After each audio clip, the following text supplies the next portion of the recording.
I'm Daniel Berlant in the Cal Fire Information Center with the fire situation report for Monday, October 19th, 2020. Over 7,400 firefighters remain on the front lines today of 22 wildfires across the state. Now, 12 of these remain major incidents. Yesterday, firefighters responded to 47 new initial attack wildfires, including 2 fires that are continuing to burn, one in El Dorado County and then one in Monterey County. Let's talk about some of the fires of interest. First, CAL FIRE is still in unified command on the Creek Fire, which has been burning now in Fresno and Madera counties. This fire is over 350,000 acres. It is 61% contained. And then the Glass Fire over in Sonoma and Napa counties. While crews have been making real good progress, this fire is 97% contained, having burned over 67,000 acres. It is very likely that full containment on this fire will occur later this week. Now, a couple of federal incidents that we had been reporting on that CAL FIRE had been either in coordinated command or even unified command, but is no longer, as crews have made real good progress in CAL FIRE's jurisdiction. These fires now are being solely managed by the U.S. Forest Service. That includes the August Complex, which has been burning just to the west of Red Bluff and the I-5 corridor in Northern California. The August Complex burning just over 1.032 million acres, so a significant amount of acres burned. It is 88% contained according to the U.S. Forest Service. Another fire that CAL FIRE had been in unified command on, but now it is now being managed solely by the U.S. Forest Service, is the SQF Complex. This fire is burned over 168,000 acres and is 72% contained. I want to mention one of the new fires that broke out over the weekend, as I mentioned at the top, and that is the Coleman Fire, which has been burning in Monterey County, very, very close to where the Dolan Fire has been burning. The Dolan Fire, the Forest Service reports, is 98% contained. The Coleman Fire, though, is on North Fort Hunter Leggett, the U.S. Army base there. It's just over 500 acres. Again, you can see how close it is. It's being managed both by the Department of Defense as well as the U.S. Forest Service, as it is so close, again, to the Dolan Fire itself. There are some evacuations. You can get a link on this fire from our website. And then one other major fire that we had been reporting on, the North Complex. We had been in unified command on this fire as well up in Plumas and Butte County. This fire had burned just under 319,000 acres. According to the U.S. Forest Service, it is 99% contained.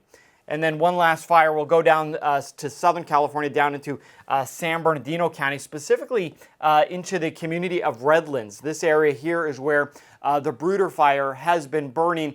It is 170 acres, 92% contained at last report.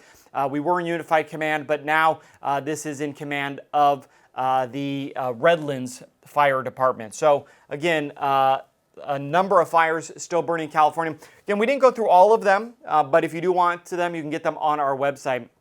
And since the beginning of the year, there have been over 8,600 wildfires that have burned well over 1.1 million acres in California.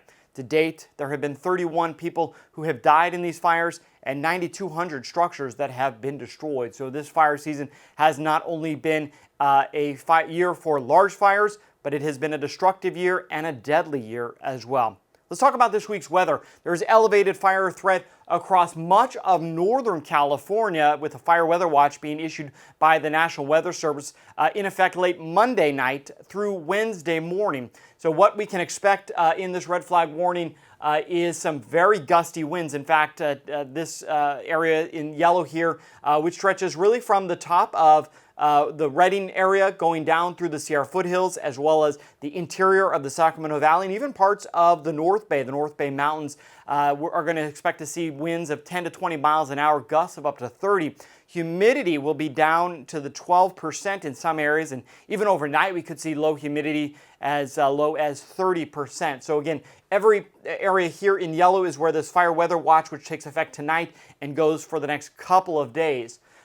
We are expecting to see, again, gusty winds, not as strong as what we saw last week in the red flag warnings that we had, and even over the weekend, but still enough to elevate our fire danger. Look at the high temperatures today: 90 degrees in Sacramento, 64 in Eureka, 90 in Redding. But look at this as we go in through the next several days. By Friday, we're going to see a cooling trend. Give an example, again, 90 degrees today. By Friday, 77 in Redding. So a pretty big decrease in the next 5 days. But right now, we're going to see above normal temperatures and, again, low humidity. High temperatures today in Southern California. You can see in some areas 88 in Riverside, 82 in Anaheim and in Orange County, in the mid-70s along the coast, over 100 in the desert. Humidity, as I mentioned, going to be very low in many areas. This dark area is where we start to really get into the single digits. So again, a fire weather watch in effect tonight through Wednesday due to gusty winds and low humidity. Fire danger is elevated in these areas. Now, California historically experiences some of the most devastating wildfires in the months of September and October. So don't let your guard down just because it's fall and just because you wake up to cooler temperatures. The winds are enough to really elevate the fire risk, and you still need to do your part to make sure you're ready. It is not too late to ensure that you have a plan if a wildfire breaks out. You can create a web-based plan, a custom wildfire preparedness action plan at our website, readyforwildfire.org. All week on our Facebook page, too, we'll be highlighting ways that you can ensure that you're ready for wildfire. To learn more on all the fires that are burning in California, again, visit our website, fire.ca.gov. And again, for ways to make sure you're ready, visit readyforwildfire.org. That's the latest on the fire situation in California. I'm Daniel Brulette. Have a fire-safe week.